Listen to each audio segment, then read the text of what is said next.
Jama Masjid. This mosque, erected in the 15th century, marks the grand finale to the walk. It is situated on the axis of the Bhadra citadel, along which the city was found. The mosque is an excellent example of the Indo-Saracenic style that bears undertones of Islamic architectural principles and Hindu motifs.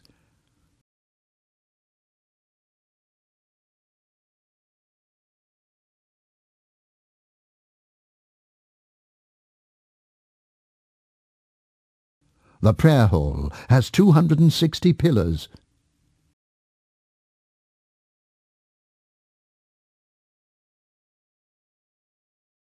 The huge open square, with names of Paigambars scribbled on the walls, with a limitless sky above, gives an empowering feeling.